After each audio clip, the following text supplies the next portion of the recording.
All right, it is time now once again for the Dawn and Eli Take on the World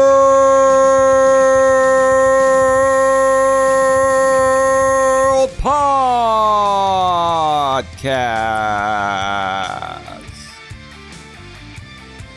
My name is Elias Mellis, but you can call me Eli for short. And who's this lovely lady here to my right? Hello, everybody. I am Dawn Ledgerwood, and I am your girlfriend. That's right. I digressed a little bit from overly emphasizing your intro. I made it short, simple, and sweet, baby. I thank you for that. Isn't it just the way you like it? Absolutely. Women don't like the world. That annoys you, huh? Yeah, you still just did it. It's all good. It's all good. Anyway, welcome back to another episode of the Dawn and Eli Take on the World podcast. This is episode number 43. And today we're going to be discussing how to protect yourself from AI misuse, also known as abuse, right? Mm-hmm. Once again, episode number 43 of the Dawn and Eli Take on the World podcast is how to protect yourself from AI misuse. And we've got a short but sweet show here today. It's only going to be about an hour and a half or so due to time constraints, but we're going to get it all in. So stick around for that. But before we get to all of that, as always, we start off with our wonderful monologue. And I start off by asking my lovely lady, how has the past week been here at our wonderful, amazing organization, the Genuine Networking Association, or GNA for short, my love? Well, I would say it's been a little feisty this week. It's been a little interesting and enlightening. Yeah. You said feisty? Feisty. Interesting. Interesting and enlightening. And enlightening. Those are great adjectives, baby. Thank you. Mm-hmm. Adjectives. Yes, adjectives. It describes. It's a description word. Right. Yeah. As the music finishes in the background. Yeah, it's been an interesting week. We're not going to say too much about it. For those of you out in podcast land that are listening to us on the audio-only version, because we do have the video version on YouTube, but if you're listening to us audio-only on Apple, Spotify, Amazon's Music, your very favorite, iHeartRadio, Amazon's Audible as well, YouTube's Music, or one of the many other not as popular or not as well known audio-only podcast networks. If you go below in that description section of the audio-only version, you're listening to us, about halfway down, you'll see the link to the video of the current week's podcast. You click that link, it'll take you to our main channel, GNA, Genuine Personal Development. Subscribe, bang the bell, select all notifications, then go below in that description section, because this is where all the juice happens on GNA2, Genuine Live Personal Development. That's our live streaming channel where we give you folks up to the minute daily things that are going on surrounding the GNA and social media and all of that. We talk about a lot of stuff, and we get a little bit more into detail. Mm-hmm. Yeah. And it can get a little bit feisty at times, and there's outrage involved. But the thing we want to make very clear is that we're not the ones that are creating the outrage. We are the ones that are calling out the outrage and trying to diffuse a lot of the outrage out here on, the internet, especially YouTube, where we make our content and where the video version of our podcast is at. So yeah, you're going to want to check that out. We're not going to really go into many details regarding that, but I think that's what my lady was describing. What kind just of a spicy on week. The YouTube streets, right? Yeah, spicy. Yeah, it's been very, very interesting. I've been involved in a lawsuit. I've sued a YouTuber. I'm just going to say it very briefly. About 3.5 months ago, I filed a circuit civil case against a YouTuber that's been defaming my character and a bunch of other things. Again, do what I just told you. Go to our YouTube channels, and then you can find out more there, especially GNA2, the channel where we have this podcast at. we've done live streams before like that, but it's become primarily more of the podcast channel, the video version of our podcast, and other pre-recorded videos and YouTube shorts. So if you want all the juice, go to GNA2, Genuine Live Personal Development. You can just type that in on YouTube. Even type in the YouTube search bar GNA2. It should pop up, Genuine Live Personal Development. GNA Genuine will populate, GNA Genuine Personal Development, and subscribe to both of them. Bang the bell, select the notifications, and you will be a part of it. Yeah. And it's interesting, to say the least. But besides that, babe, besides all the outrage on the internet, including YouTube, what else has been going on? Was that it? Please tell us there's more than that. Oh, well, absolutely. There's always been more. Okay. But, I would say it's a quiet week for me personally. For the future, I'm probably not going to be sharing too much of my appointments anymore. They're very sparse, and I'm just going to leave it at that. I'm doing really good, Other than that, spoke with some friends, family. Mm-hmm. Just had a really good, relaxing week. Yeah, same here. It's been a great week. We've gotten a lot of work done around the house, and you started tearing down, the Christmas lights and the Christmas tree and all that. Yeah, I started that yesterday because there is a tradition that his mom has that you don't take it down until after the 7th, right? I didn't know about that, but maybe she told us that up at Christmas. She said something about St. Basil's and all that. Oh, okay. So I guess I've never paid attention to that, but now that I'm with you and you're very close to my mom, I'm starting to pay more attention to things that probably didn't matter as much to me before. And I'm not saying I didn't respect my mother, I have, but now that you're around, when you're with a woman, they like to do all the traditional stuff, and every date is a special date. Ladies like to cherish like every special occasion. For men, we just want to make sure we have enough money to survive and we take care of our family. We're more concerned about being able to protect and provide. Women are like, oh, yeah, this is the date this is supposed to happen, and this was that date. And now, don't get me wrong, I can be sentimental and I love certain dates too, but my priority is protecting and providing. Hers is all this special shit. Pardon my French. Yeah. No, and it's, a lot of it has to do with respect for your mom. Yeah.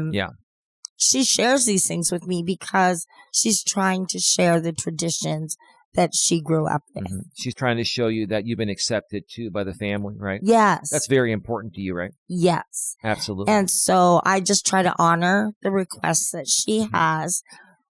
Mostly they are religious and, based back on Greek tradition.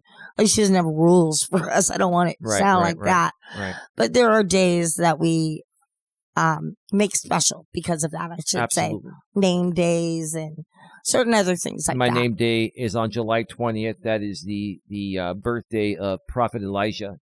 And I was named after Prophet Elijah, right? I mean, and they took the name Elijah and they made it Americanized by, calling me Elias or Elias. But my actual name comes from Elijah, the prophet Elijah. That's a cool name. Elijah is it's a biblical name. Very powerful name. Very powerful. And prophet Elijah was the man. Not trying to toot my own horn. I just happened to be named after him. Yes. Yeah. Right? Yeah. I was named after a prophet, baby. My brother was named after Jesus Christ, so he can top all that. Well, yeah. Christos Melis. Christos, which is, the Chris is short for Christos, after Jesus Christ. Yes. So his name day is December 25th, which was Jesus' birthday, right? Yes. Right? That's why we celebrate Christmas, Christmas, right? Yes. Amen. Go ahead. And apparently I don't really have a name day, but because my middle name is Marie, that is, I guess, Maria, and that day is August 14th. Well, here's the thing. Or 15th, I'm sorry. We can figure that out after we baptize you, Greek. Yeah. Okay, we have to baptize you Greek first, just like in the movie My Big Fat Greek Wedding. Yes. Anyone that is a stranger to the Greek culture, right? They called the guy that married who was her name, Nia Vardalos. She played the actress in there. I forgot what her name was in the movie, but she brought in a Caucasian man, and they called him a xeno. In Greek, the word xeno means stranger, Mm-hmm. right? So anytime a stranger comes into the culture, it is an old Greek traditional requirement that we have to baptize you Greek. Now, here's the thing. I think there is some truth to that, but we're in the modern world, and I'm having a little fun. I hope you realize Yeah, that. no, because it is funny. It's like in that movie, they're like, oh, what do we have to do? And the priest is like, oh, just abstain from sex for 6 months, Oh no, that and was then my you'll be good. brother. My brother and his when he got married, the one time he got married to his Oh, ex-wife Nicole. When they went to the priest to get his blessing, 3 months before the wedding, he told them, "I know you both are fornicating, but please don't fornicate for the next 3 months, because it's part of the culture." So mhm. they did not fornicate. Fornicate is the proper biblical Fornicate. term. It sounds so dirty, though, doesn't it? That's the proper word, baby, for intimacy. I mean, the priest is being professional. He's Of telling them course. to not fornicate for 3 months. So they didn't fornicate for 3 months. And I remember going to the hotel room the next morning that my brother and his wife at that point, they rented out before they went away on their honeymoon. And myself and all of our friends were there. And my brother was talking about, man, we had sex for the first time in 3 months, and oh man, I'm not gonna even say what he said. It's like Fireworks. yeah. Anyway, so enough of that. That was pretty cringy. I'll admit that. Yes. Listen, I gotta admit, some things are a little cringe. I mean, come on, man, it can't be boring, right? Nope. So anything else, babe? I don't think so. Well, let's get right to it, huh? Yeah. Ow. All right. So here's how the show's going to go today. We're going to take the first part of the show, and I've got some deep dive questions, and you don't have to get into too much detail because we're limited on time. Mm-hmm. I'm going to ask you these questions, and then I'm going to share my thoughts, and we're going to move on to the next question. We have a total of 10 questions, I believe. Mm-hmm. We do. But I want to start off by saying that the purpose of this show is to establish that AI is powerful, but dangerous when misused, misunderstood, or emotionally substituted for real people. I have a lot to say about that because you've even said some things about what ChatGPT has done for me. And I'm going to explain that very carefully. But yeah, that's true. It is powerful, but it can be dangerous when misused, misunderstood, or emotionally substituted for real people, or substituted as a digital therapist, right? Mm-hmm. Okay. And I've got some interesting personal experiences to share regarding the substitute therapist thing that you brought up before. We'll get to that in a little bit. But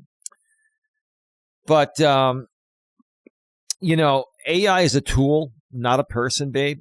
AI can amplify truth or distort it. Mm-hmm. AI can help people or quietly harm them.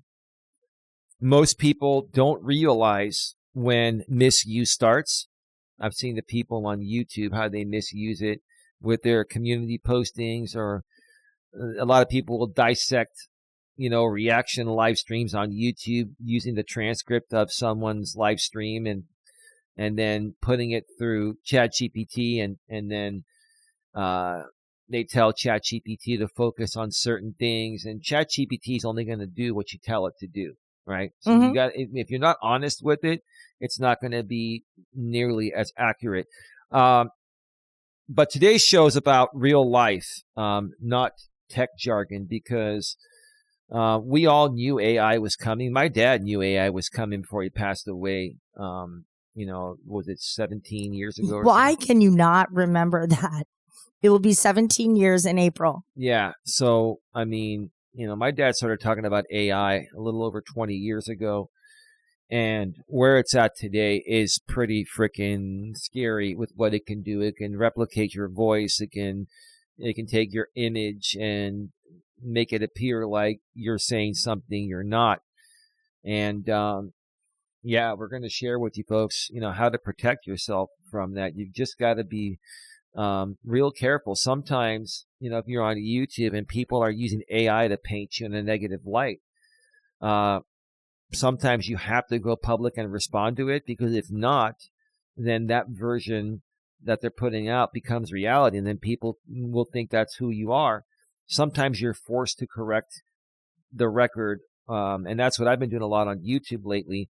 And if it goes too far and people start using AI to defame you, using your name and likeness through AI, that's not considered parody. Well, they might call it parody, but it's not protected speech. Mm-hmm. When you're doing parody, the First Amendment versus defamation still applies. So you can't sit there and use parody as a shield to be able to defame people. Yeah. Parody does not give you a get out of defamation free card. No. just like the get out of jail free card on Monopoly, right? Yeah. Right? Yeah. You don't get a defamation, get out of defamation free card by saying this is parody and AI and blah, blah, blah. No, it doesn't work that way. So sometimes you may have to take people to court in a full-blown civil case if it goes too far. And I'm seeing AI really, really be taken a bit too far, especially on YouTube, where most people are creating AI videos, the largest video platform in the world. It's becoming a bigger platform for AI videos, and which then leads to false narratives, and it's just a false sense of reality for what that person is. Yeah, and they paint us in a false light. Like you and I, they made cartoons of our caricature. Yeah. Your caricature is like a cartoonish version taken off of your actual images. Yes. And AI does a good job of doing that. These people take your caricature and then they take your voice, they try to morph it a little bit through AI, but the audience that it's presented to knows exactly who it's about, and our audience knows it's us. Yeah. So if it's recognizable and it's used to defame or harass, that is actionable in court, just so people know. And we're sharing this because AI does not give you the right to distort reality of someone's real life and then try to shield it as, oh, it's just AI parody, it's transformative in nature. No, it does not. So we wanted to make that very clear, right? Yeah. Yeah. Anything else before we get to the 10 deep questions for you, my love? I don't think so. Bring it on, hun. All right. So, number one, when you first think about AI, what excites you and what quietly worries you? Because you started to use ChatGPT. Yeah, I love using ChatGPT. ChatGPT? ChatGPT. I know I stumbled over my letters. It's okay. But it really has helped me with the quotes that I do at the end of the streams. It helps me on my crossword puzzles, or, I just will ask it, what do they mean by this clue? And then they'll tell me. Might be cheating, but who cares? It's just a silly game. But yeah, AI is great for that. Now, on the flip side, like Eli was saying, it can be very harmful to somebody's reputation. And not only that, but their own self-worth and their self-love. If enough people are coming down on you and putting all this stuff out that's false, you just start to feel, am I worth it? Am I, should I be here? What's going on? You question things. Now, I don't question that, but that's something people could question if this was done to them.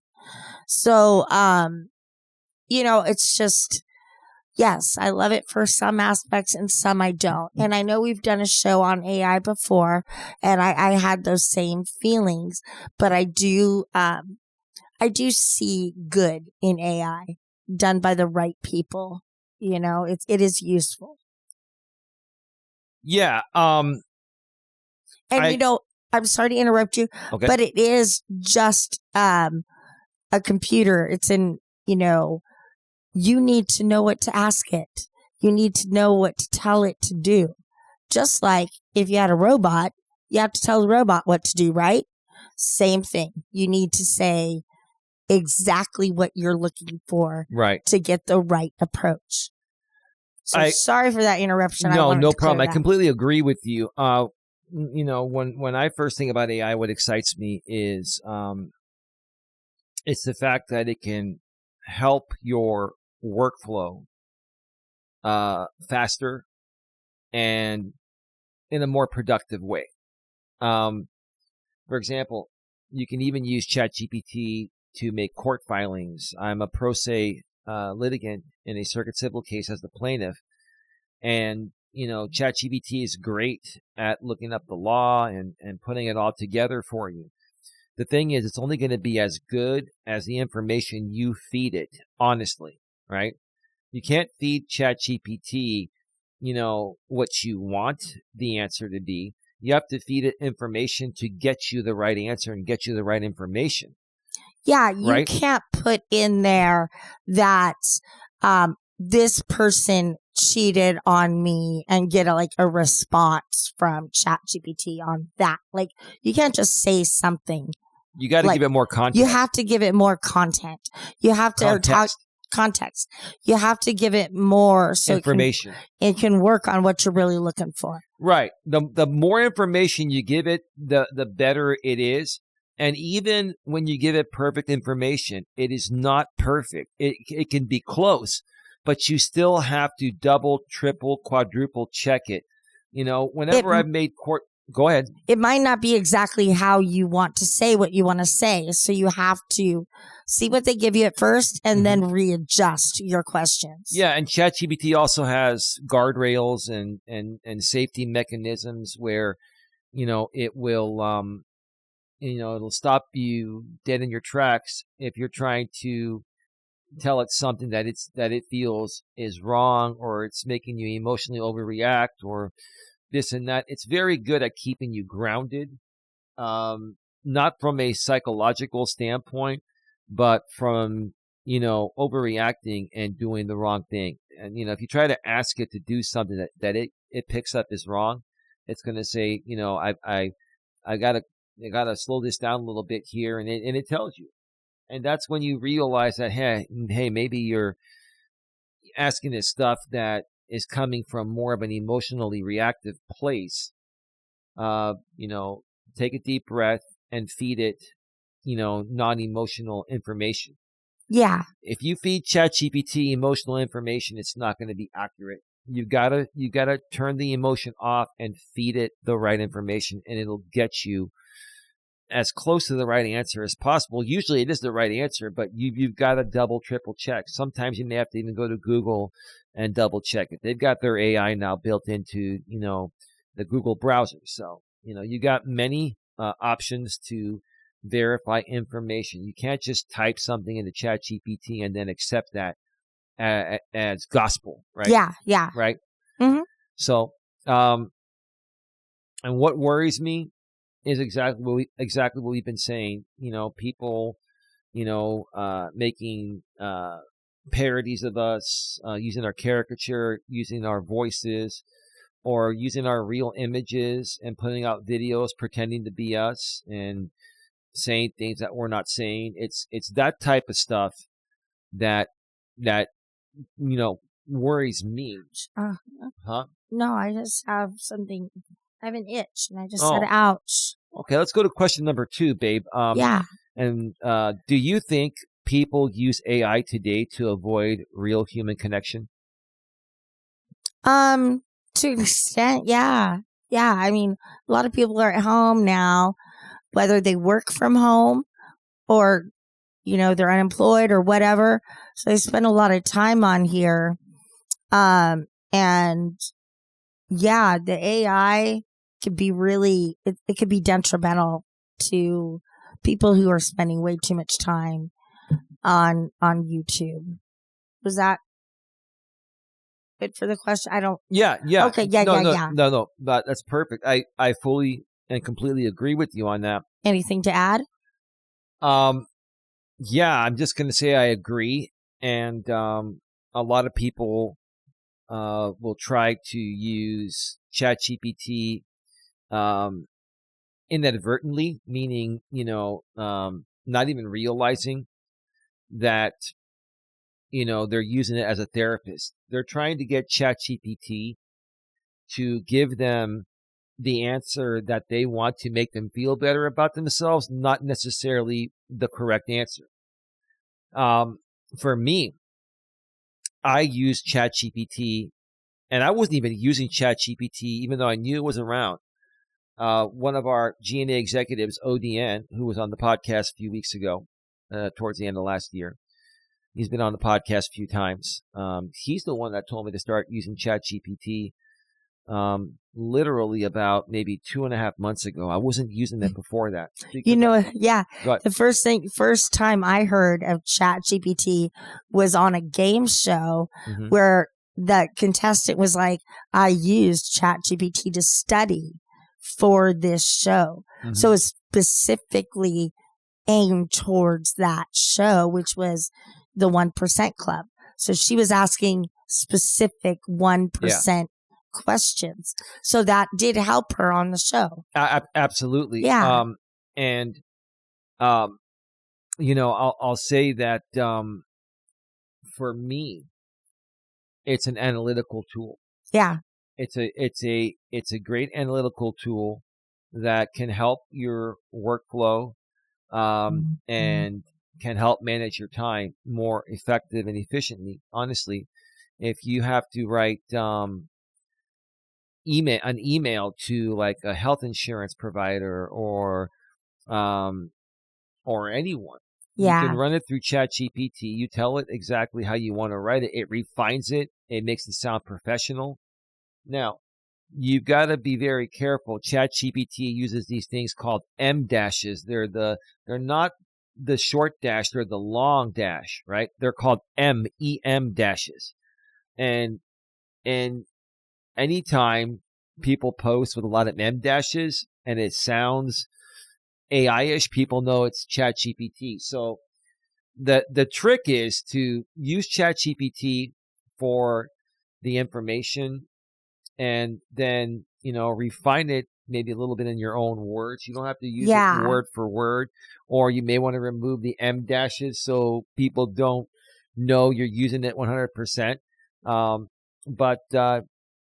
When it comes to avoiding real human connection, some people will use it as a therapist, and that's not the right thing. And I'm going to share more about my experiences regarding that when we get to a Reddit posting later on in the show that talks about it. Go ahead.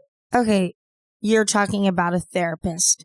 What if they were asking questions about symptoms they were having, whether it's delusions, depression, manic behavior?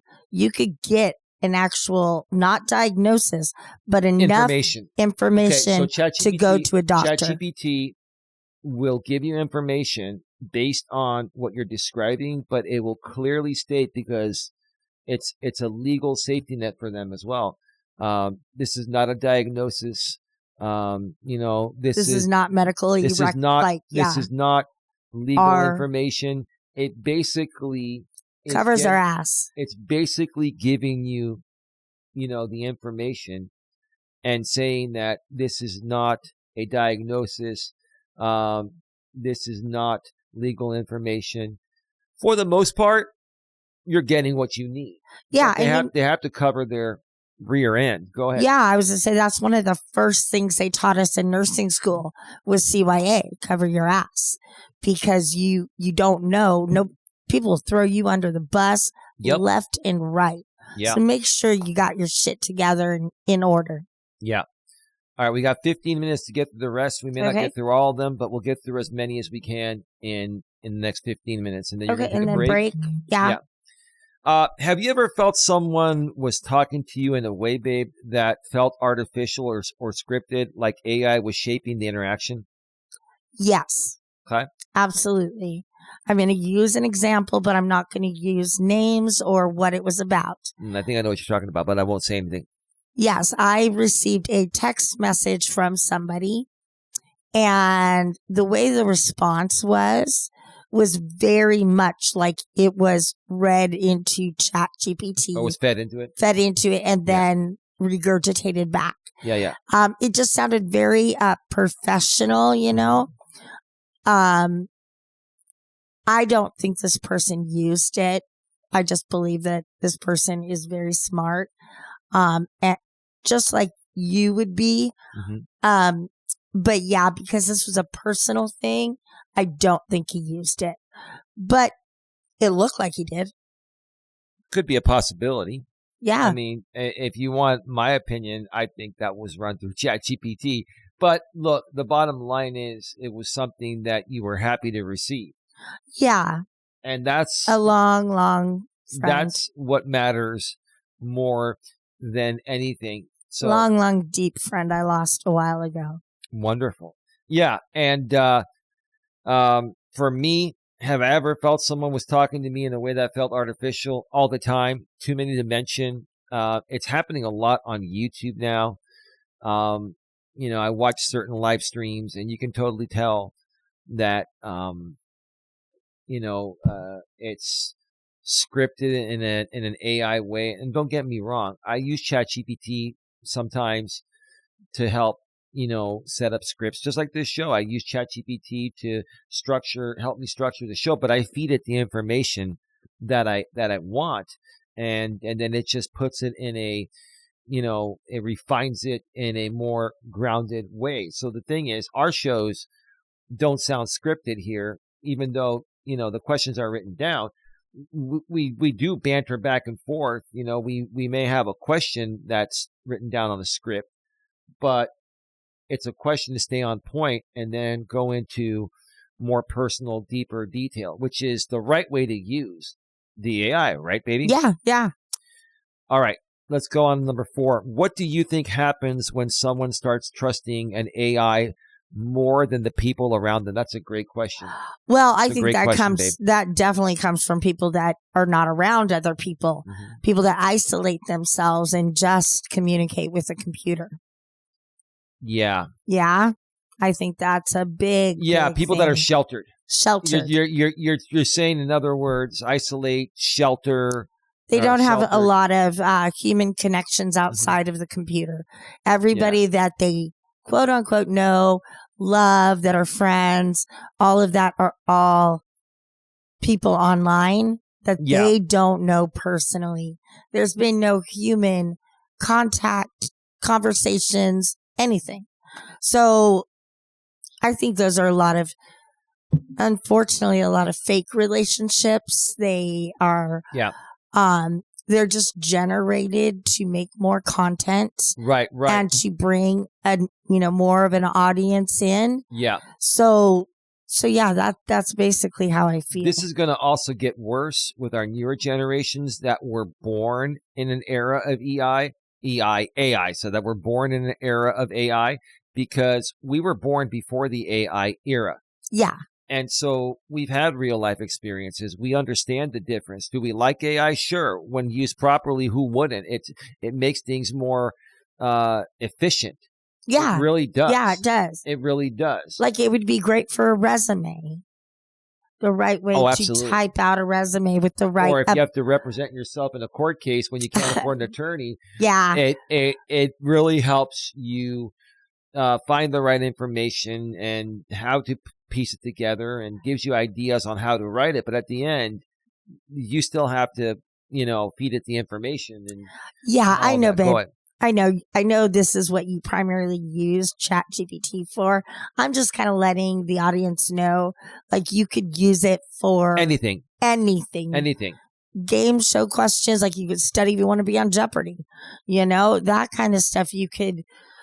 I mean, it's just endless what you can do with it. Yeah, so in a John sits there, positive she way. watches Jeopardy, she hears the question, and she pauses No, it, I don't. and then she hits the microphone. Oh, she hits the microphone to record, the question, and then she pauses it, and then ChatGPT gives her the answer. And You then, are lying. I'm just He kidding. is lying. Baby, I know you're not doing that. The point, here's the thing. You watch that show because you want to see if you know the answer in your head.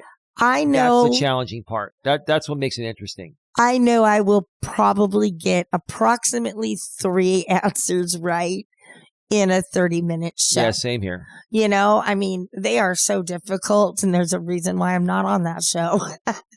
Yeah, absolutely. But before we go on to number 5 here, when someone starts trusting AI more than people around them, in my opinion, they're seeing the world in a different light, through a different lens. Yeah. And the bottom line is, who created AI? People. People created computers and AI. Human beings created this. So you have to understand, AI is human created. Yeah. And you can never, take anything away from that. I mean, if you're going to trust AI more than a human, and again, you have to be around trustworthy people. I'm not saying everyone is trustworthy. Some people are, some people are not. But yeah, it just says to me that some people are losing the realistic touch of the world. The human touch we started hearing the human touch has pretty much almost dissolved, probably about 10 to 15, maybe 20 years ago. This was already starting to happen. And then COVID didn't help. 20 years ago. Well, what I'm saying is AI has been around for over a decade, maybe even 15, 20 years, but it's gotten better. Algorithms are what have run the platforms, and over the years, algorithms have gotten better because they're AI run, right? And AI has gotten a lot better. But we saw this coming 20 years ago. The new generation, right now, the alpha generation coming up, and the Gen Zers, yeah, they're on the borderline. The millennials were around before AI. We were definitely around before AI, the Gen Xers, and our parents, the baby boomers, were around before that. But this is more so going to affect, some of the Gen Z, but all of the alpha generation. Anyone that's 13, 14 or younger, you are growing up in a world of full-blown AI, unlike anything we've seen.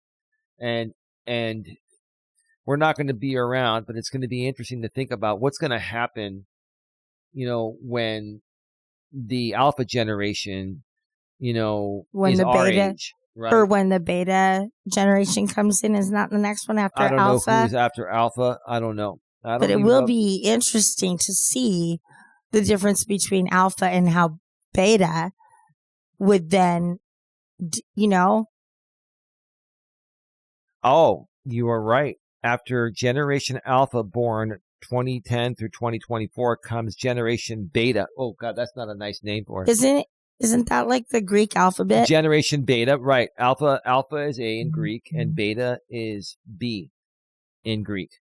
The demographic cohort born from approximately 2025 through 2039 is Generation Beta. So we just had the Beta generation. So now all just started babies being born last year. Yeah. So the alpha and beta generations, they're going to be full blown AI from birth, pretty much. Go ahead. Yeah. No, I mean it's going to be. I mean, I know we're going to be around to see the betas. I mean, come on. We'll be around to see them as they get into adults, but as they even get older, and then more generations are born. It's just going to be very interesting. But let's continue because we're getting a little short on time here. We've got about 6 minutes. Two more questions. We're just going to go over 2 more questions. Where do you think the line is between helpful AI and emotionally unhealthy AI? Based on the questions you're asking it. I Okay. mean, seriously, if you're asking it about your emotional status, you have to be very specific. Just like when you're going to the doctor, you have to be specific on what you're feeling. So yeah, It's only going to be as accurate as as what you as what you feed it. the truthful information you give it. Yeah, Right? You can't. Yeah. If you lie to AI, it's going to be unhealthy. yeah, Right? If you lie to AI just to try to get it to give you the answer you want, then you're trying to use it as a therapist and you're trying to use it to self-soothe. yeah. And that's not a healthy AI ChatGPT is not a therapist substitute. It is No, not a therapy substitute. but you Not can at all. use them to ask what you should do Right. in a situation. Amen. Let's continue. Do you think people can accidentally lose their own voice when they rely too much on AI? Oh yeah. No, that's a good one. Absolutely. Oh yeah. I mean, like we've said, they become a whole different person. So yeah, they lose their voice. They lose who they are and they fall into this imaginary image. Right. And to add to it real quickly, Yeah. I think we can get through these very quickly here. If you rely heavily on AI, then you no longer are being yourself. No. And the thing that's most attractive to people and what makes people want to tune in and even watch you on the internet, Authenticity. say, for example, on YouTube, is just being who you are. People nowadays are tired of all the garbage. They want real. And that's why I think this is our year in 2026 to finally, start getting some good traction on YouTube that we've been just fighting hard to get to over the years, fighting trolls, fighting haters, fighting people defaming us, fighting just all the nonsense, the outrage and all that. People want it raw and real. And so that is that. How should people protect their personal thoughts, trauma, and private stories in an AI world? Don't say anything online. Nothing Don't online. say anything you don't want the whole world to know. Yeah, Right. that's basically what it is. If you want to protect yourself, then just, get off of social media. That's the best thing to do. Right. I have a very good friend. She is a, what's after us? The Zennials, right? You're talking about the Gen Z? Oh, yeah. The millennials. Oh, yeah, millennials. Yeah, she's a millennial. I just had to think of her age. The one in Sacramento? Yes. She's a millennial. Yes. Yeah, now, go ahead. She has gotten completely off of social media. And, I mean, she's got a young son. She's had enough of the outrage. Oh, yeah. Yeah. She's just done with all of it. Done with all the BS outrage. She's happy with her friends. She's happy with her family. Everything is working cohesively in a world of reality. Word. I totally agree. Don't put anything out on the internet, period. Pictures or comments. Even if it's to friends only on Facebook, that can still leak. Even if it's in a private message to somebody you think you trust, that can still leak. Just do not put anything out there in an AI world that you wouldn't be okay with ending up public, whether you wanted it to be public or someone else, decided to put it out there because you decided to not be friends with them anymore. And now they want to get back at you, right? You have to understand human beings are reactive by nature. And what AI has done is it's made humans not react in person as much as just retaliate online. That's where the reaction is. They don't have the actual balls to walk up to somebody and say what they would online. Okay, wonderful. Real quick, do you think creativity is being threatened? So do you think creativity is being threatened by AI or can it be protected? A person's creativity, is that what you're asking? Yeah, do you think creativity, like creating videos and content online, is being threatened by AI or can it be protected? It can be protected if you don't involve it. Okay. I'll say real quick, I think it is massively being threatened because, like I said earlier, people can take your real pictures or your real videos and use AI and make videos that look and sound like you to say things you didn't say. That's where the problem is at. Yeah. Can you protect that? you have rights, but here in the U.S., They're loose. the only way you're gonna be able to assert those rights is by taking someone to a full-blown civil lawsuit, because you're not going to get a harassment order on somebody over stuff on the internet unless it's a death threat. It's small claims court's not going to be the right spot for you. You can't call the police because they're going to say it's a YouTube beef, right? The only place you're going to be able to get justice here is in a civil court. Now, platforms may enforce certain things, but that's a crapshoot. We know the platforms are here to make money, and this is the stuff that makes them the most money. So it's going to be harder for them to take it down, right? So, yeah, creativity, in my opinion, has been massively threatened by AI. Massively. Yes, but I can also see it working for, like, let's say a tattoo artist who has a vision, and then they kind of they use the AI to generate a picture, and then they work from that. You know what I'm saying? Yeah. There could be good things. Right. And I agree with you on that, but many people are abusing AI. Yes. That we're more so saying, has AI threatened creativity in general? And absolutely. Yes. I mean, I'm sure you agree with that. Yeah. I'm just trying to let everybody know that if they are doing AI or whatever, use it in the right way. Right.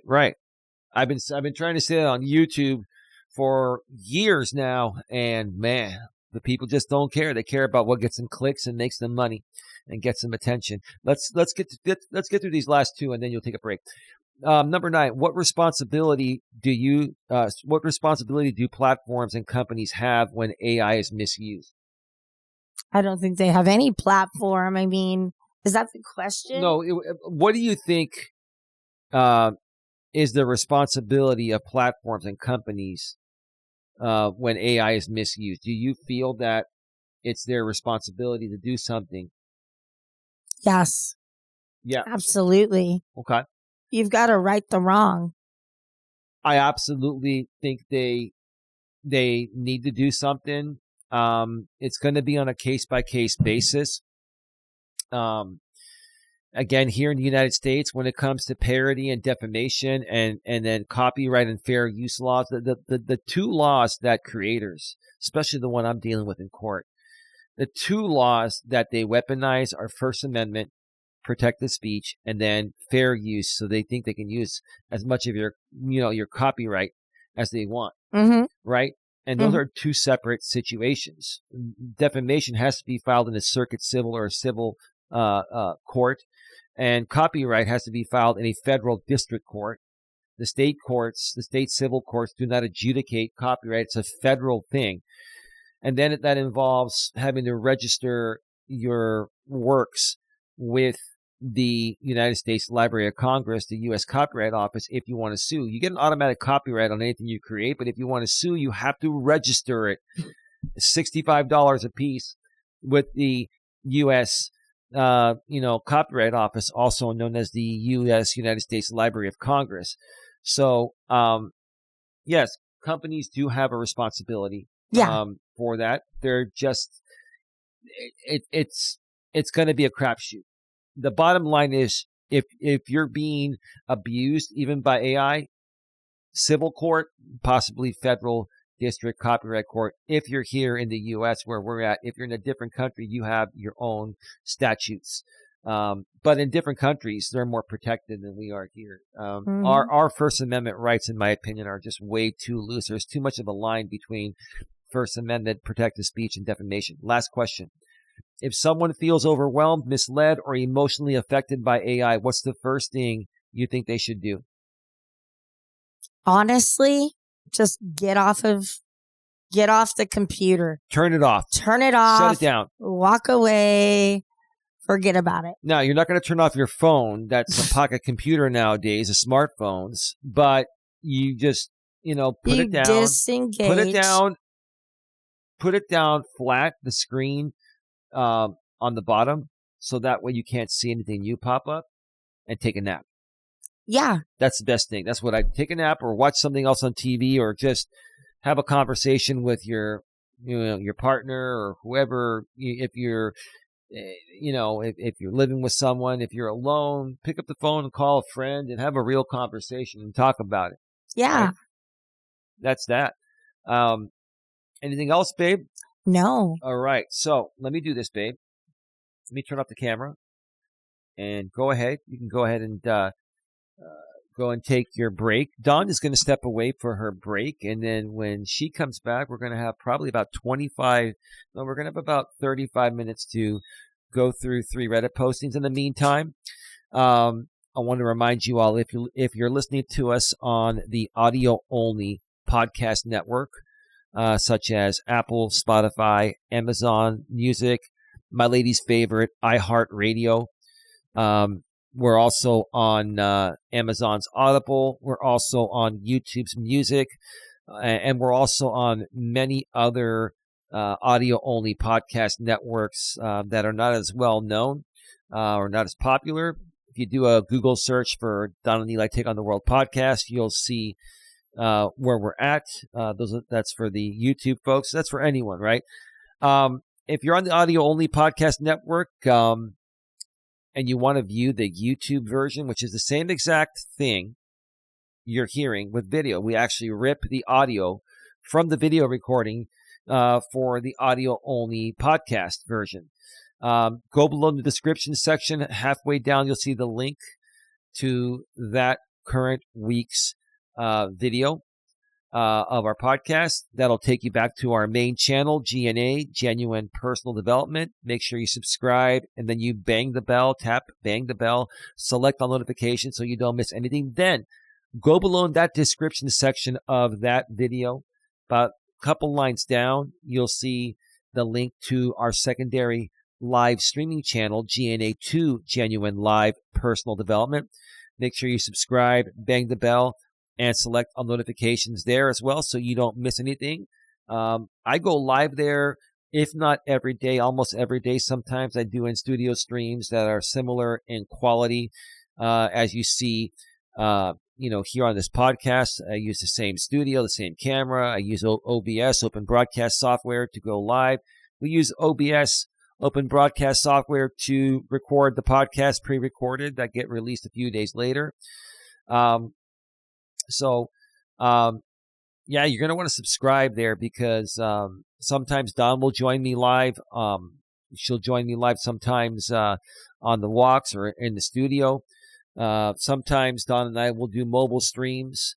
I do Walking with Purpose streams regularly, pretty much almost every day, if not almost every day. Driving with Purpose streams while we're on the road. Sometimes we do On the Couch with Dawn and Eli. There's a lot of content. And if you want to be a part of that, if you want to be a part of our family, because we like to treat people like family, make sure you subscribe to GNA2, Genuine Live Personal Development. Subscribe, bang the bell, and select the notifications. Huh? Did he move that light? Do I use that light? No, did he move it? Because he knocked into the thing when I walked in. I don't think so. Okay, perfect. We'll see. I'm going to turn the camera on and we'll see how it works. Okay. That light actually helps the green screen. No, we're good. Okay. He probably just tapped it. It didn't move. It just kind of bounced a little bit. Well, Don said that the big dog ran into one of the studio lights that lights up the green screen behind us.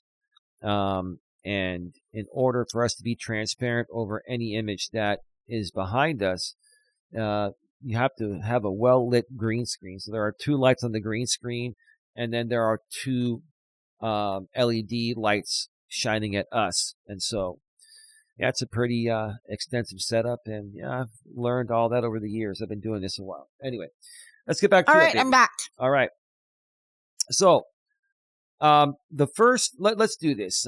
Let's go ahead and switch on over to the browser screen. And this is the first of 3 Reddit postings. We're going to go through them fairly quickly. We've got about 30 minutes here. This is from the subreddit r/ask Reddit.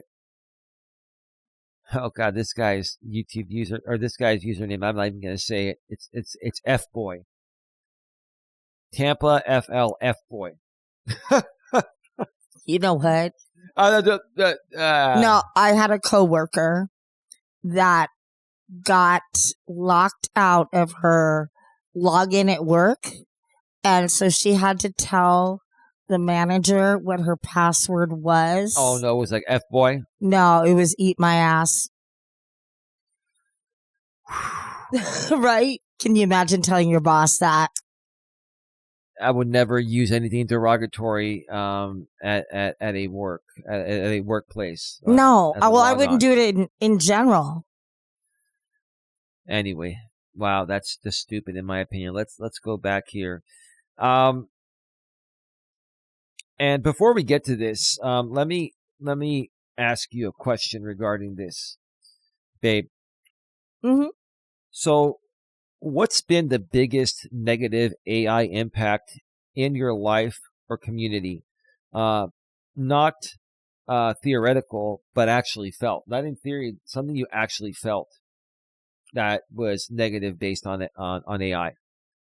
Well, like you said, we have a group that's been going at us for years now. Mm-hmm. And yeah, they have made AI generated images of myself and Eli and, put false things in there, made us look like we were idiots, made me look like I was drunk. All of these things. That's what's scamming, Yeah. No, I agree with you. I've lived with you. I'm just going to say, yeah, I've had the same exact experience where, people have depicted me in a negative light. I'm not saying that I've never done any of the things, or not any, some of the things that they put out there. Look, a lot of what makes parody funny is the real factor, right? But you can't sit there and take one mistake someone made and then make 10 different parody videos and trying to exploit. Not only exploit, but try to defame this person into something that they're not. Mm-hmm. It's basically, it's called a character assassination. It's a character attack, and it's character assassination.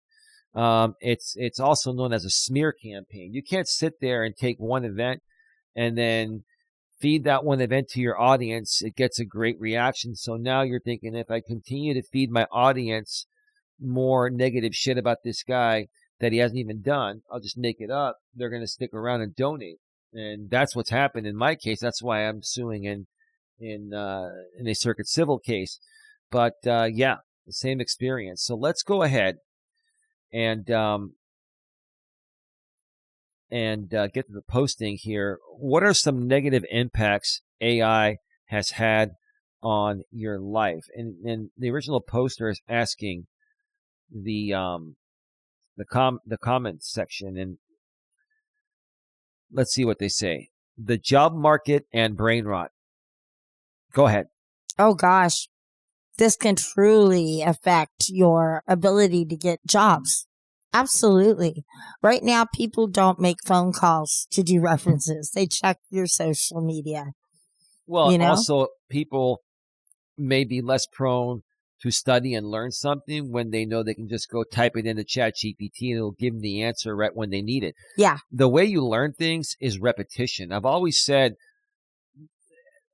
about 10 years ago, maybe a little less than 10 years ago, I heard this one line from another coach out here named Coach Corey Wayne.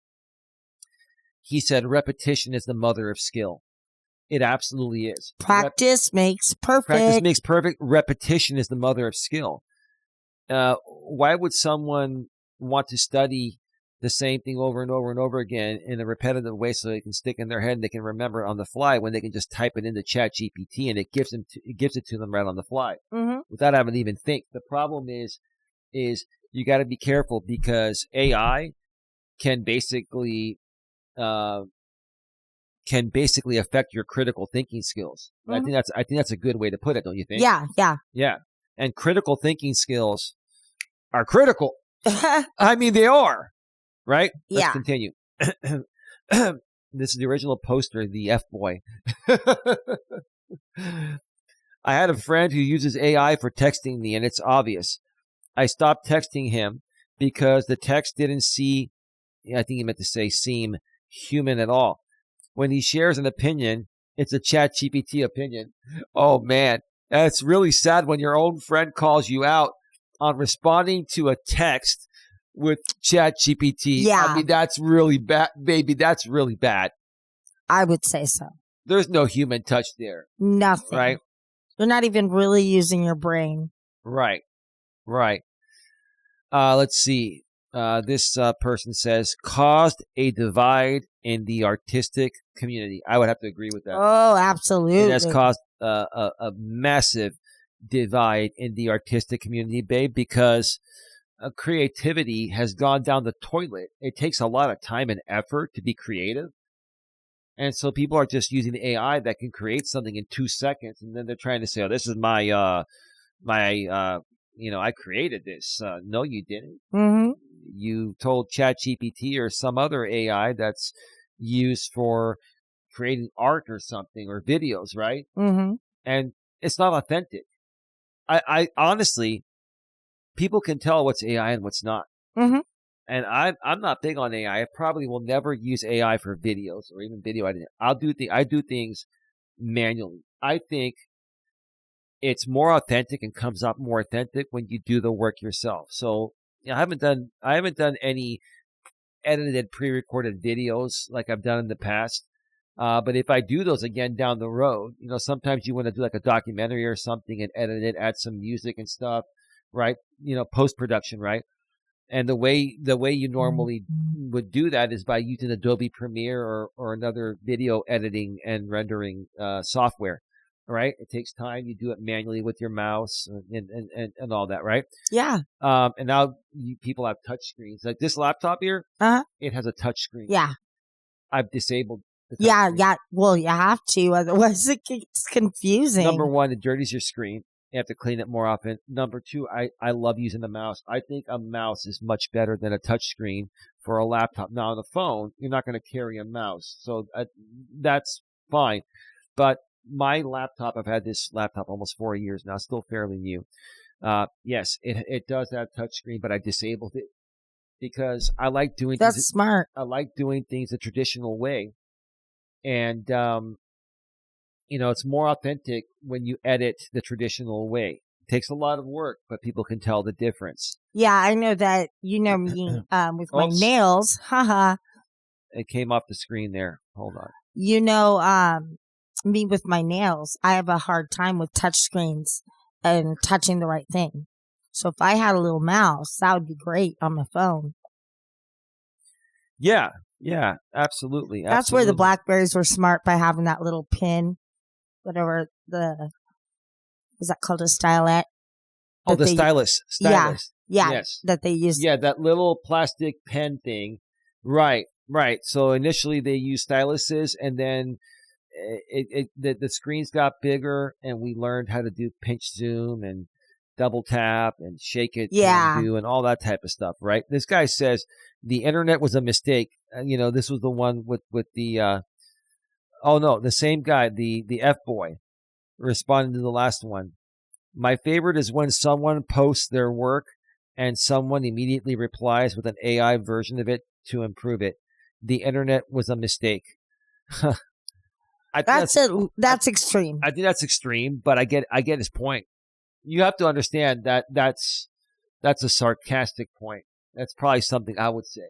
Yeah, it is sarcastic. But I love the internet because there are a lot of great aspects of it. Bill pay, ordering stuff through Amazon, making good content on the social media platforms.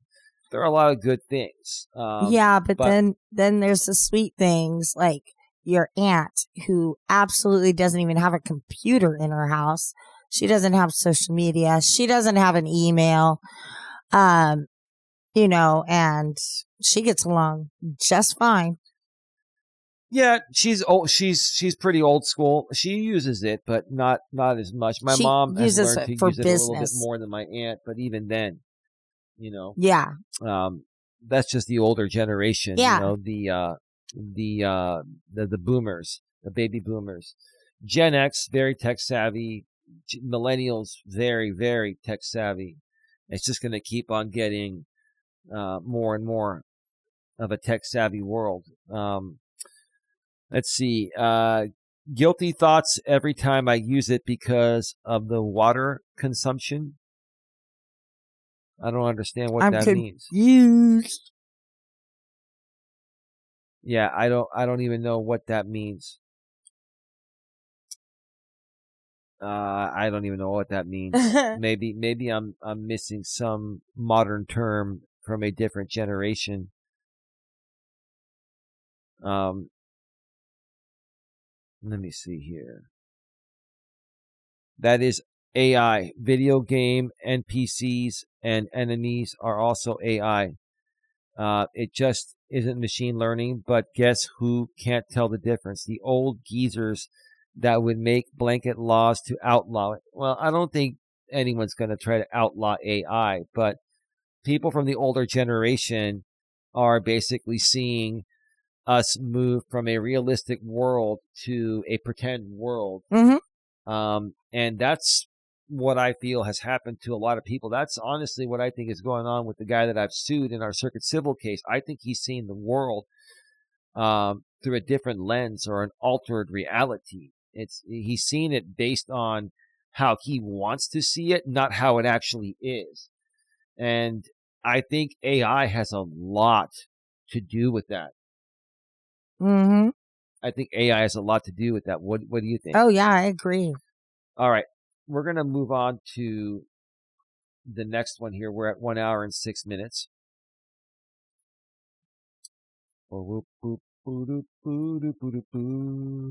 This is from the subreddit r/GPT3. And the original poster's title is "Sharing Personal Information with AI is Dangerous. Please stop." And let me ask you a question here before we get into this one, babe. Do you think people can become emotionally dependent on AI in ways that actually harm their mental health? And how should someone protect themselves if they are in that position? It absolutely affects them. And I'll go back to saying, get off the internet. You know, if you got to do your shopping, go to Amazon. If you want to play some games, play some games. But just stay off the internet, you know, as far as social media. That's a great way to look at it. This is where I'm going to come in, and I'm going to share what I was going to say earlier. AI is not a replacement for a licensed and educated therapist. No way. But this is going to be interesting because we've talked about this. Do I use ChatGPT as a therapist or therapy session? The answer is no. But has it helped me in similar ways that a therapist could potentially help me? Absolutely. Sometimes it validates what you're feeling. So, or it can challenge you to rethink something, which is what a therapist would do. It grounds you. Yes. What the logic of the AI, what I've noticed through ChatGPT, it's very analytical. It's analyzing millions and billions and trillions of points, right? And I'll tell you, there are times, and I'm going to come out publicly and say this because this can help a lot of people. The reason why over the last 3.5 months since I filed this lawsuit on the YouTuber I'm suing, and he has a community of people that they do the dogpiling thing. Many communities are run by 1 or 2 or 3 creators, and then they have an audience that dogpiles their comment sections and their live streams and amplifies defamatory statements and all that, right? The reason why I've been so grounded and I've made fewer mistakes, I'm not saying I haven't made any mistakes, but I've made far fewer mistakes, is because of ChatGPT's analysis of what I've given it regarding exactly what's going on. and it's told me how to best handle it. Yeah. They're not giving me psychological advice. They're not analyzing myself or anyone else. They're very clear when it appears like you're asking them questions that you may be seeking some therapy on or a diagnosis or something. It'll say this is not a diagnosis. This is not a psychologist or psychology session or something like that, right? Yeah. But let's ground this in real terms, right? Mm-hmm. So for me, and I'm just saying how I'm not dependent on ChatGPT as a therapist, but honestly, using it the right way has been very therapeutic to me because it's allowed me to, double, triple, quadruple check an action that I would have just taken immediately and run it through ChatGPT and ask them, hey, if I react this way, what's going to happen? If I do this, what's more than likely going to happen? Right? And sometimes when people online talk smack about us, the natural thing is to react. So instead of reacting, I now feed community postings, the comments of community postings into ChatGPT, and I let it analyze what does this person's posting mean? What are the comments? What do the comments mean? Right? And, it grounds me to understand how ridiculous it is. And it tells me the right way to handle it. It basically gives me, what would be the best way to handle it or what the options are. Ultimately, it tells you, it can't tell you what to do, but it gives you, it keeps you grounded. Yeah. So quite honestly, if you use it the right way, and I'm not saying it is not a therapy replacement. It's not a therapy or a therapist. It's not a therapy replacement or a therapist replacement. But it can feel very therapeutic if you use it the right way. So that's why I'm saying feed it exactly the truth. Feed it exactly what's going on. Yeah. Because then it'll give you what you actually need a lot closer to what you actually need. Yes. Okay. So anything else you want to add to that? Nope. All right. So let's go to the browser screen again. Okay. Help. ChatGPT is an algorithm designed to say exactly what you want to hear so you engage with it more. It is not good for life advice, reasoning, therapy, or support. We were just talking about that. If you use it in the right way, it can be therapeutic, but it's not a therapy replacement, right? You can use it for inspirational quotes to give you good feeling, but that's not therapy. Well, you can also use it to analyze situations and it'll tell you how to best handle them. Yeah. But ultimately, you still have to make the decision on how you handle it, right? Mm-hmm. It can tell you if you go this way, here's what will probably happen. If you go that way, then this is what will probably happen. The choice is yours, right?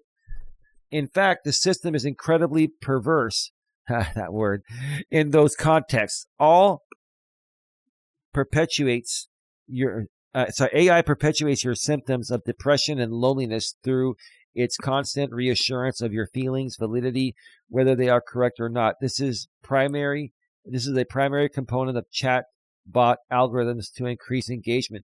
Well, the bottom line is if you pay for ChatGPT, which I pay for the $20 version, most people do, it works a lot better. They're going to get your $20 a month regardless. Yeah. So this is not about them trying to keep you on the platform longer. They're going to get your $20, and the less you use it, the less server space and bandwidth. Mm-hmm. It's gonna save them money. Yeah. So I don't agree with that. They're trying to keep you on the platform longer. Now, if you're talking about YouTube and Facebook, different story. If we're talking about ChatGPT, like they're saying here, ChatGPT is not trying to keep you on, ChatGPT longer. That's not going to make him any more money. Yeah. Or they're not going to lose or gain any more money. So this doesn't make any sense to me. The effects of the mechanism through which AI bots farm engagement is eerily similar to how abusive relationships cause harm psychologically. It slowly makes users more lonely and isolated while simultaneously making them dependent on it by convincing you it is helping with your struggles. Well, you're using it the wrong way. The bottom line is, if you use the AI tool, in this case, ChatGPT, and give it exactly what you need and tell it the truth, it is pretty good at analyzing it. People are misusing it because maybe they're miserable and they're trying to fool ChatGPT to give them a different answer of reality that's going to make them feel better about themselves. Well, go ahead, babe. No. I have no comment. That's great. Yeah. Is there anything you want to add to that? Okay. Let's see. People will defend it because it is designed to learn exactly what you want to hear, giving you the impression that AI is useful, that it is useful for advice and cares about you. In fact, people have shown to develop genuine attachment to AI, defending it as if it was a friend or family. I wouldn't go that far. No. It's an analytical tool that can help you with many situations that we deal with regarding everyday life. Yeah. Now, I wouldn't use it as a therapy session, but use it for business.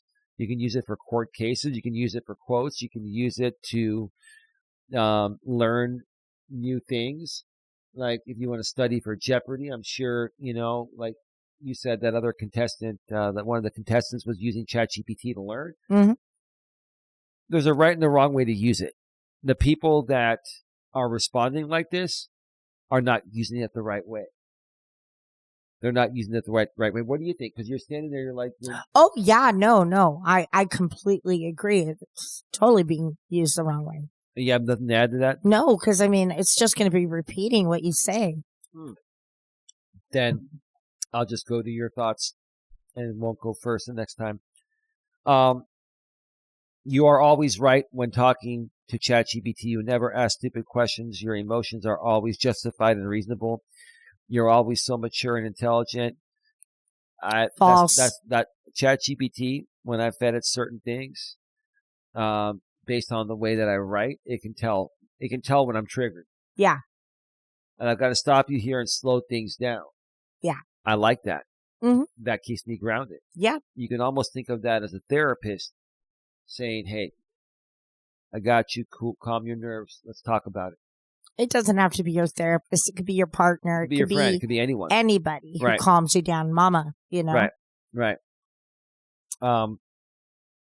It is an algorithm learning in real time how to manipulate people to like it and interacting with it on personal levels. You are training it to manipulate you and other people more efficiently, and it is getting scary good at it. This is because you're using it improperly. If you use it the right way, you train it the right way to know who you are and what you're using it for. If you use it properly and train it to properly help you, what AI can do is save you a massive amount of time. Yeah. You have no idea how much more effective and efficient my workflow has become daily because of ChatGPT alone. Yeah. And it has helped me get my emotions in check without having to sit around and watch these long drama live streams where I can just pull a transcript, feed it to ChatGPT, and it can tell me the whole thing. And sure, I double check it and everything, but I can use it to analyze things and put me back in a cool, calm, and collected state very quickly. Uh-huh. And that's the proper way, one of the proper ways to use it. Go ahead. Yeah, no, I agree. I think, sometimes I ask it like just off the ball questions just to see what the response would be. And they'll say something funny because it is like talking to another human at times. Yeah. Like if you forget what you're going to ask them, you're like, oh no, I forgot. And then they type back, oh, no problem. It happens, Right. It's like a real conversation. You know what I do with ChatGPT? Because I'm a nice person and it responds to you. at the end of the day, I say, thank you very much for your help today. I look forward to talking with you tomorrow.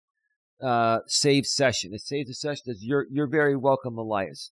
Have a nice day. Go enjoy your time with your. I even tell them that my lady Dawn. Go enjoy your time with your lady Dawn, and we'll catch up tomorrow when you're ready. Yeah. Now you got to. Now listen. Go ahead. I was gonna see. I could see how that could lead to it becoming a relationship that you kind of have with. It is a relationship. Yeah. But what makes it from becoming unhealthy is not being dependent on it. Yeah. The thing is, I turn it off, and where do I go? I go walk, and then I come and hang out with my lady and our dogs. Yeah. And this is a real human being here I'm touching. It's not, but when I'm working and I've got a lot of stuff to do for the business, and I'm dealing with a lot of crazies on YouTube that are affecting my business, I can use ChatGPT as an analytical tool, and it is building that relationship. Not in a weird way like people would think it, but yeah. And for me, like, I'm grateful for the tool, and I know when I type things like that and say thank you, I'm sure that the creators of ChatGPT, even though it's a privacy thing, I'm sure they can see certain things. They can see people are typing in thank you and blah blah blah. And I just want to really thank the creators of it for helping make my life tremendously easier, because I know how to use it properly. Well, I also, I do that with Alexa sometimes. I'll ask her a question and then I'll say, thank you. Or I'll say, bullshit. I'll mess with her sometimes. Yeah. We may have to do a part 2 of this, because we're not going to be able to get to the third one. We're at 1 hour and 21 minutes, and the next one's going to take a while. Okay. We're not done with this one yet, but the next one is there is a massive rise in stolen AI read stories, and not sure what we can do about it. Maybe we'll do a part 2 on this next week. Maybe we can even bring some people from the G&A executive team. Yeah, that'd be great. About AI and how it's affected them. I think that would be a good thing. But let's go. Let's go back to the browser screen here and finish this up. Let me see.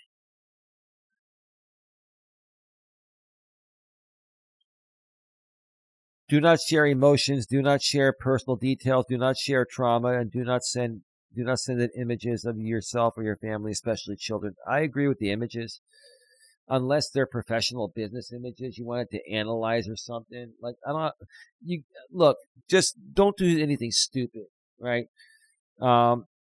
And I know it's hard. You have a family picture. Your kids are cute. You want to put them up there. Emotion. I mean, if you tell ChatGPT, I'm really triggered right now, what do you think would calm me down or something? This is not psychological advice, but what I can say is take a deep breath, maybe step away for a while and come back when you're, relaxed. And that's look. That's advice any friend would give you. Right. The thing is, in order for the AI to do for you what you want it to do, you've got to be honest with it. And saying that do not share emotions with the AI is not being honest to the AI. The AI can't help you unless you feed it complete honesty, mentally, emotionally, spiritually. What's actually going on, what people are actually doing to you that you wanted to analyze. Do not share personal details. You don't have to share personal details. I mean, look, if people are harassing you on YouTube or defaming you, you can say, hey, is this defamation? It was what they said, defamation? Is this actionable? Like you got to be able to ask it some personal things for it to help you, or else what the fuck is the point? Yes. Right? Yeah. Right. So just be reasonable and don't share more than you need, but don't leave out anything that would affect a proper, analysis of what you're asking it to do. Right. Yes. Fair enough. Yeah. Last line. Source, work backend for major tech company currently onboarding AI. 50% of the work is research into engagement farming by exploiting human psychology. That's why they said this. Wow, this is deep. This is very interesting. I'm just going to read the first line here, and then we're going to do part 2 next week. We're going to continue from this post. Claiming that ChatGPT can't be of any help in any of these contexts is a little disingenuous, in my opinion. I agree. This especially goes for the life advice part, as something as simple as another perspective can change everything. Right. They nailed it. Let's go back to full screen. They absolutely nailed it. 100%. This is why AI is not working for most people. Yeah. They're not being honest with it. They're afraid to be honest with it, or they're living in an altered, realistic world, like an altered world that they're creating in their head, and that's what they're feeding in the Chat GPT. And you can't get accuracy in an altered world of how you perceive the world to be. You've got to feed it what's going on. You got to feed it the truth. You got to give it the emotion. You got to give it the facts, whether you like it or not. Right? I give him exactly what my haters say about me, and then I give it exactly what I said on my stream in a transcript, and it'll analyze it. I don't sit there and try to.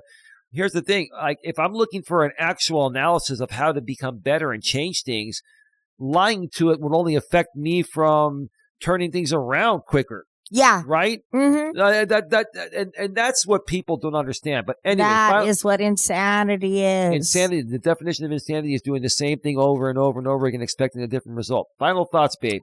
Final thoughts. Be careful with AI. It is something that can be good. It can be something that's bad. You don't want to get yourself in too deep with it. Try to keep your social media. Try to keep your social media to a minimum. And too deep, you know. Yeah. Right? Yeah. And Back to the Hotel. Remember that song? Yes. Sorry, go ahead. You asked my final thoughts. I did. Yes. So, basically be careful, but also be wise, research it, understand it, and then you can move forward using it the right way. Absolutely.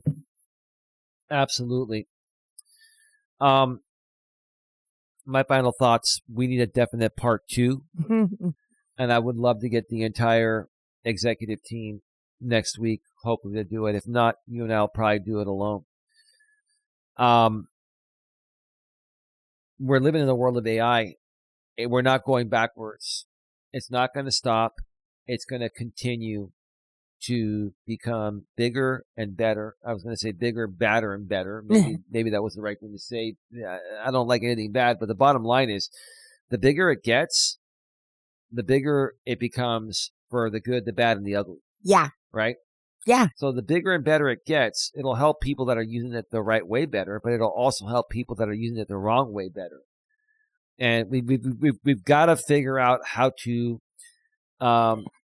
we've got to figure out on the internet, between AI and social media, and especially here in the U.S., where our laws are the loosest in the world regarding, internet behavior and free speech and defamation and copyright infringement and fair use and all that. We got to find a better way to handle all of this, because AI is just going to continue to make it easier for people to violate people and make lots of money off their name, likeness, and their own intellectual property. Another way of saying copyright. I mean, we've got to prepare for this, and some laws need to change, and that's my final thought. So, with that being said, baby, yes, it's time to start wrapping this up.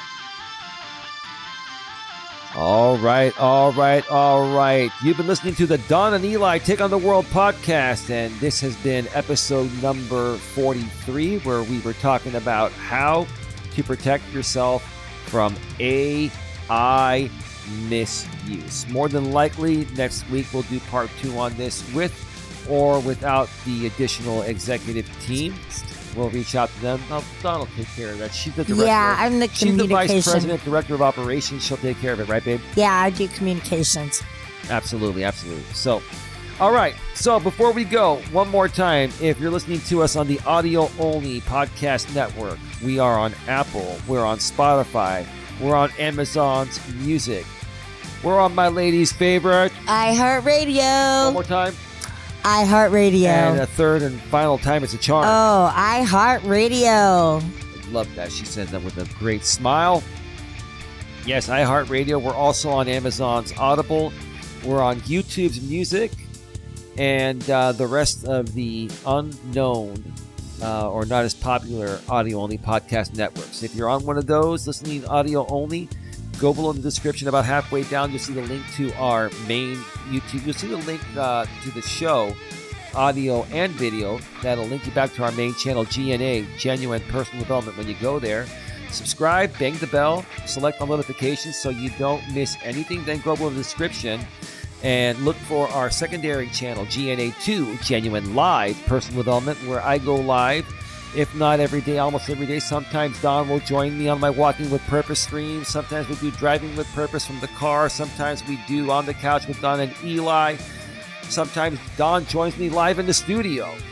Anyway, so subscribe, bang the bell, and select all notifications so you don't miss anything. With that being said, have a good one. Take care. And as always, baby, be good to each other.